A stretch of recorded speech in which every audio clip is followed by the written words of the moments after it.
20 अगस्त को राजीव गांधी जी की जयंती है और जो आजादी का अधूरा सपना था, स्वराज का सपना, वो 73वां 74वां संविधान संशोधन के माध्यम से राजीव गांधी जी ने इसको लागू करवाया।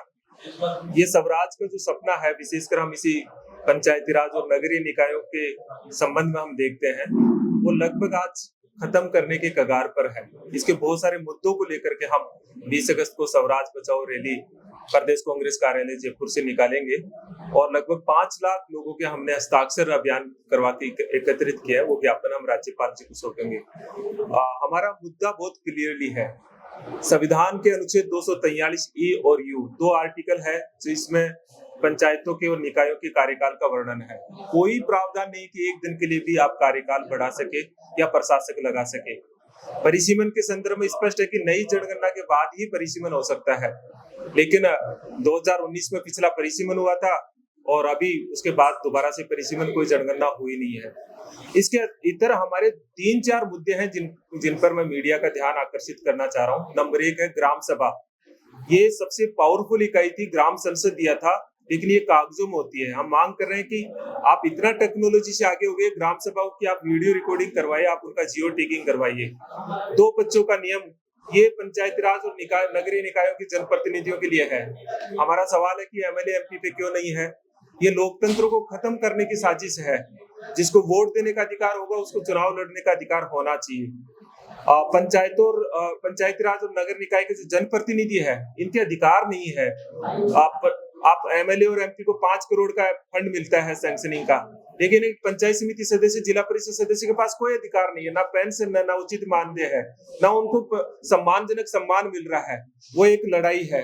इसी तरह से जो 29 विषय और 18 विषय संविधान में दिए गए वो भी नहीं है। तो एक तरह से सारी बातों का सार ये है कि जो पंचायती राज और नगरीय निकायों का जो कमजोर करने की साजिश चल रही है, उसके खिलाफ हम पूरे प्रदेश के पंचायती राज और नगरीय निकायों के जनप्रतिनिधियों को आमंत्रित किया है। हर जिले से, ऐसा नहीं कि कोई आसपास, हर जिले से हमारे जनप्रतिनिधि आएंगे। लगभग 5000 के आसपास हम रजिस्टर्ड, हमारा एक पूरा सिस्टम है, उसके तहत हम बुलाए हैं।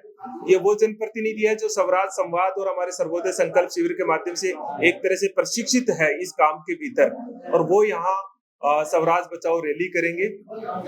मैं बस इतना आपसे जरूर बताना चाह रहा हूँ कि ये स्वराज बचाओ रैली भी जो है वो साधारणतः एक जनसभा जैसी नहीं है, बल्कि इसमें जो जनप्रतिनिधि आएंगे वो जन सुनवाई की जाएगी। उनके मुद्दे वो खुद रखेंगे यहाँ पे, चाहे वो लोकगीत के माध्यम से रखे, चाहे वो किसी नुक्कड़ नाटक के माध्यम से रखे या किसी और माध्यम से रखे, लेकिन वो खुद पीड़ित पक्ष अपनी मांग को रखेगा। और उसके बाद में हम राजभवन की तरफ जाएंगे और 5 लाख लोगों का जो सिग्नेचर करवाया हमने, वो ज्ञापन हम लोग माननीय राज्यपाल मोदी जी को सौंपेंगे। जैसे ये जयपुर में रैली होती है, बहुत सारे प्रतिनिधि हर राज्य में, हर जिले से आप बुलाना चाह रहे हो, इसके बाद में स्वराज बचाओ रैली क्या लोक स्तर पर, जिला स्तर पर करेंगे? हाँ, इसके बाद हम स्वराज बचाओ रैली नहीं करेंगे। हमें लगता है कि जन जागरण सिर्फ राजनीतिक रैलियों से नहीं होता। जन जागरण के लिए पदयात्राएं जरूरी है। हम स्वराज संवाद करते हैं, इसको नाम देते हैं, जिसमें हम चौपाल बनाते हैं। तो ये ब्लॉक स्तर पर, ग्राम स्तर पर हम स्वराज संवाद करते हैं और 2 दिवसीय सर्वोदय संकल्प शिविर करते हैं।